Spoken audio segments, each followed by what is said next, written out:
Hello there, I'm Corel Painter Master Aaron Rutten, and in this video I'm going to talk about why I don't clone or teach cloning. It's a very common question that I get from my students and viewers. First of all, let me say that for the record, my views on cloning are not intended to be in any way critical of cloning or artists who enjoy cloning. I appreciate and respect cloning as an art form. I think it's unique, valuable, and as enjoyable as any other art form. My first digital paintings were cloned, and it helped introduce me to digital painting. Next, I want to disambiguate my feelings on cloning a bit. I have two schools of thought on cloning. The first is, if you enjoy cloning and you want to specialize in it, dabble with it, mix it with other media, or otherwise enjoy it, then I strongly approve of that because cloning is a wonderful and valid form of art. You can have a lot of success exhibiting and selling your work. Cloning is popular for a reason because it's fun. The second part of my feeling about cloning deals more with how I view it in regards to my own personal goals as an artist. Every artist has a different set of goals in mind when they're creating art.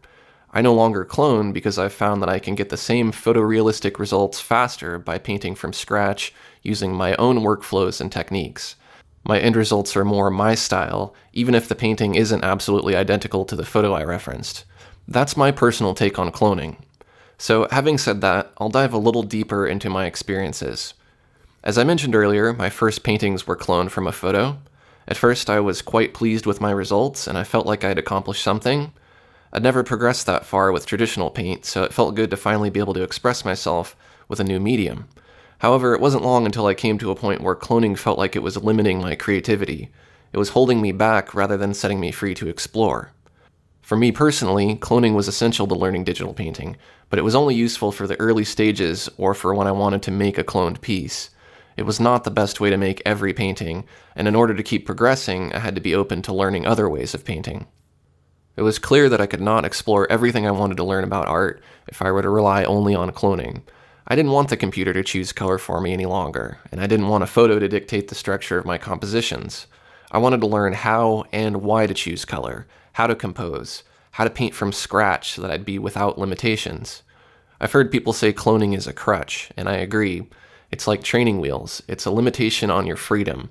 That doesn't mean that there's anything wrong with that. After all, there's motorcycles with 3 wheels because everyone needs stability and guidance. Everyone needs to feel confident and secure, especially those of us who are new to something. But some of us want to know what else is out there. Some of us like feeling intimidated and challenged. That's where artists start to move away from cloning and begin developing their own workflows and techniques. Looking back, all of my clone pieces look cloned.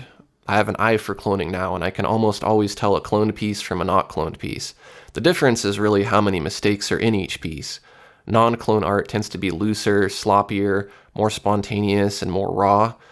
At first you might think that photorealism is the ultimate goal for every artist, but it's really not. In my opinion, some of the best art is abstract and resembles nothing in real life. Achieving photorealism doesn't guarantee the art will sell or be appreciated, and it doesn't mean the artist has achieved perfection. This applies whether you clone or paint from scratch. Part of what makes art fun is taking creative license with your work. What gives art character are the mistakes or ways an artist interprets a subject. Mistakes and flaws are often what makes a painting look like a painting and not a photo. Personally, I felt like I was cheating when I exhibited my cloned paintings, because the praise I got from people who enjoyed the cloned piece implied I had mastered color, shading, composition, and lighting, but I had not. I felt like I was being dishonest. It didn't feel right calling myself a digital painter if I really didn't know the first thing about painting. As an artistic technique, I don't think cloning is cheating, and I don't think people who clone are cheaters. I felt like I was cheating because I had a specific vision of myself as an artist. From an ergonomic point of view, I would describe the way in which it felt to make brushstrokes while cloning as formulaic, repetitive, and arbitrary. It also really hurt my hand to draw so many brushstrokes. After 8 hours of painting, my hand would be stiff and aching because I'd been using the same tool and the same painting strokes with little variation in hand gestures. Cloning is supposed to be easier and faster, but I knew there had to be a more efficient way to get the same photorealistic results without cloning, while still utilizing the many advantages of digital painting tools and techniques. Even if you want to clone for the rest of your life, it wouldn't hurt to try painting without it. I know from personal experience that it helps a lot. You can still paint from a photo, you can still trace over the photo to make sure that your sketch is in proportion, but even those can be crutches.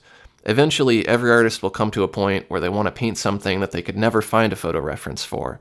That's where cloning and tracing and photo references fail. Intuition and art principles are the only way forward. Without a good foundation of artistic skills, you're going to be stuck in the world of what a camera can capture. In the end, I feel that cloning undermines what I teach. I want my students to be self-sufficient and build their artistic skill set. I want to teach them something new with each and every lesson. As an artist, I want to continue learning new skills and techniques myself so that I can share them with others. That's my approach to teaching. It's not right or wrong, it's not better or worse, it's just the way that I want to teach. It's for students who might want to learn that particular approach. So please don't misunderstand this as me being critical of teachers who teach cloning. You might not like my particular approach to painting and you'd rather clone, and I think that's great. If you want to learn cloning, I highly encourage you to seek out a Corel Painter master who specializes in cloning.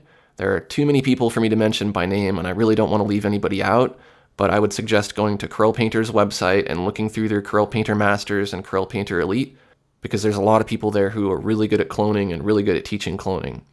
So those are my thoughts on cloning. I hope you found this information helpful. If you did, take a quick second to like this video and share it with your friends.